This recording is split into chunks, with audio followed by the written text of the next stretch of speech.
Welcome to Sunday with Mike. On today's show, I'll cover copyright infringement issues, different ways to advertise your business on your vehicle, how a sound company can help make you a better DJ, and finally some tips on how to keep your battery-operated devices from embarrassing you.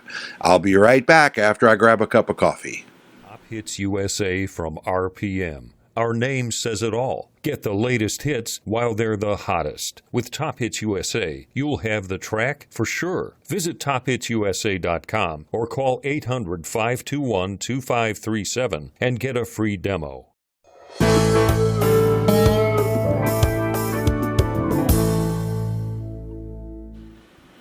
I've got my cup of coffee. Do you? This week in the trending department, I see a lot of complaints in different groups about DJ content being removed for possible copyright violations. Why is this happening? And what can you do about it? It's happening more and more because the copyright holders are demanding protection from copyright infringement by the public. Most artists, songwriters, and performers belong to either ASCAP, BMI, or SESAC. These companies collect fees from people who use or play commercial music and distribute it back to the owners. As more internet sites became available that could play music in one way or another, the music industry has been on high alert. The legalities of playing or using copyrighted music for commercial purposes is really complicated. This has led to some wannabe lawyers on the internet to make up their own rules, but it sounds like they really know what they're talking about. This only causes further confusion and clouding the issues with opinions rather than facts. If you think of an idea, try it. If it gets taken down, then you know, okay, that's not allowed by somebody. Exactly who that somebody is getting a little bit confusing. For example, Facebook has a new feature called Facebook Live.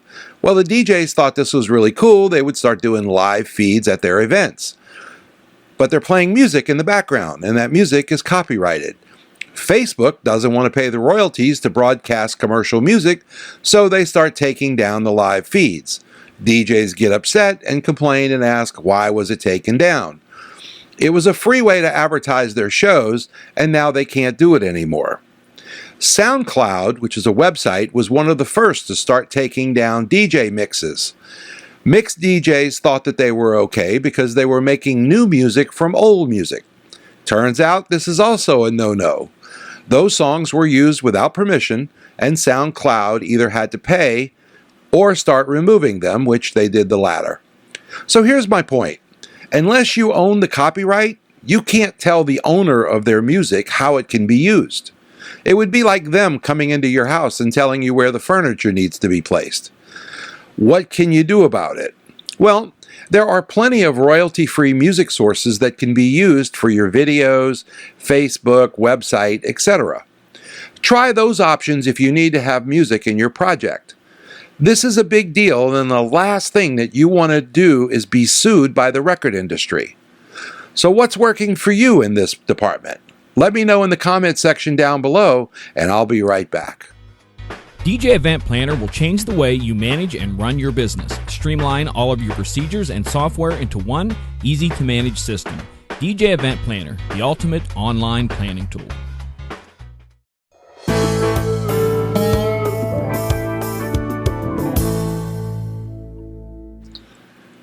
Welcome back.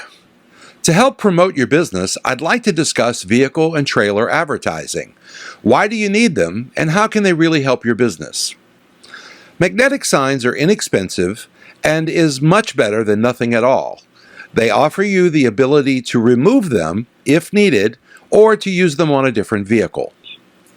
Adhesive signs will make a better appearance and will look much more professional, but can't be removed like the magnetic signs can. Vehicle wraps are the newest craze, and they are hard to miss. These can be anywhere from awesome to horrible depending on the design. If you want to go this method, I hope that you will spend the extra money and get a reliable company to do the work. This is not a job that you want done poorly, since it will cover your vehicle or trailer for a very long time. Personally, I've always gone the magnetic sign route. Here's why. My vehicles are used for both personal and business. While I want the signs on my SUV 95% of the time, there are those few times where I don't want the public to know, hey, this is a DJ vehicle with backup equipment in it just waiting to be taken. I have also gotten a few extra events over the years because I didn't have my trailers marked in any way at all. I have occasionally been hired to do a surprise party, and having a permanent sign on my SUV or trailer would have ruined that surprise. Again, there isn't a right answer for everyone, and if in doubt, start with a magnetic sign and go from there. Remember, any advertising is better than no advertising. Do you have any vehicle advertising ideas for me? Let me know in the comments section down below, and I'll be right back.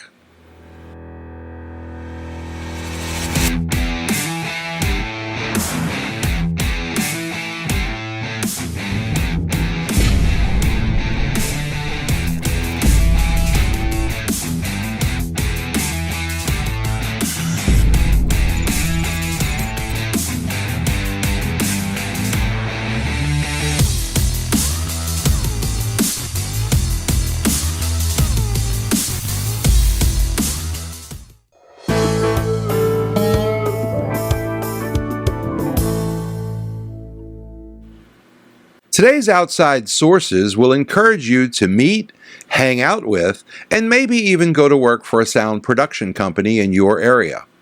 Why would I want you to work for someone else? What can you learn from this experience? Give me a moment and I'll explain. It's not that I want you to work for someone else, but sometimes this is the quickest way to learn a new skill set. Sound companies can help you improve your DJ business in many ways. So let's take a look at some of them. Wouldn't you like to learn better setup techniques?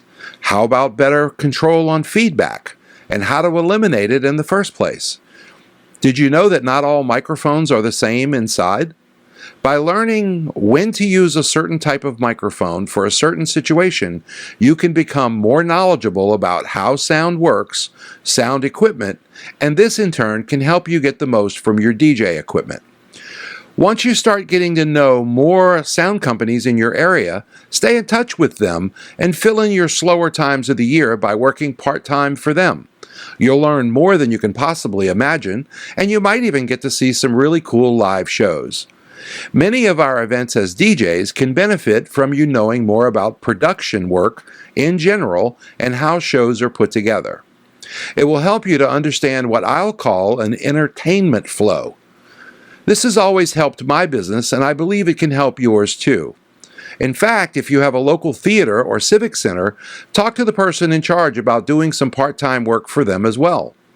The more you know about production, sound, and lighting, and how it all comes together, you'll be leaps and bounds ahead of your competition.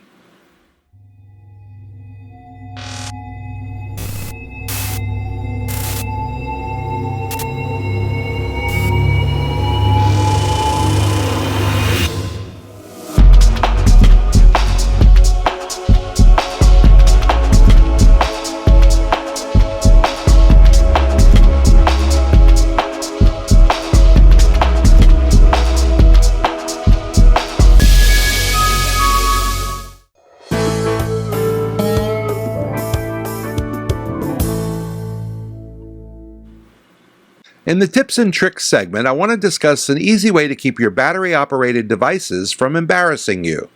For a long time, people have used multimeters to measure battery voltages and determine if they were good or bad. This isn't the easiest way to check batteries, but it did work for the most part. The biggest problem with this method is that it doesn't check the battery under a load as it would be in real use. So you get a sense of the battery condition, but not a real result that you could count on. I later bought a small unit from Radio Shack that made testing the batteries easier by opening the little arm on the side and sliding the battery into place. Again, it was convenient, but it wasn't very accurate. One day, my newest assistant checked the batteries in my wireless microphone instead of replacing them. He didn't know that I didn't trust my testers when it comes to a wedding ceremony. As luck would have it, the wireless microphone died halfway through the ceremony, and so did I. It was horrible. How did I handle this? Unfortunately, I had to swallow my pride, grab new batteries, and walk right up and change them on the spot. I turned to the audience and said, "I'm sorry, this was my fault." The ceremony concluded and all went well. I apologized several times to my clients, and they were very forgiving. Later, I even got a great review from them. I think that by owning the error and apologizing to everyone right then and there on the spot made them accept my mistake as a genuine error, and they forgave me. To this day, I start every wedding ceremony with a fresh set of batteries, and I would encourage you to do the same. But you will end up with a lot of extra batteries hanging around, and what will you do with them? Well, I have found a battery tester that works really well, and it will test the batteries under a normal load. So far, it hasn't failed me yet. Meet my newest little friend in my DJ toolbox. This little small tester works well and is designed to test batteries under a load. Best of all, it's only $12 delivered to your door. You should really order one of these guys today so that you'll know the condition of your batteries at all times.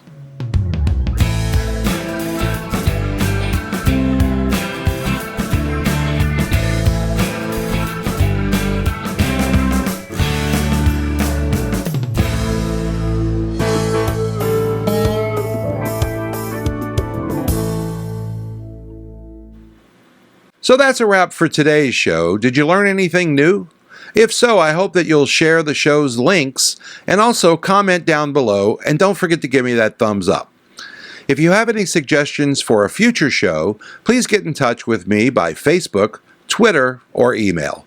We'll post those links down below, so until next Sunday, my name is Mike Schnauter. Be safe, and thanks for watching.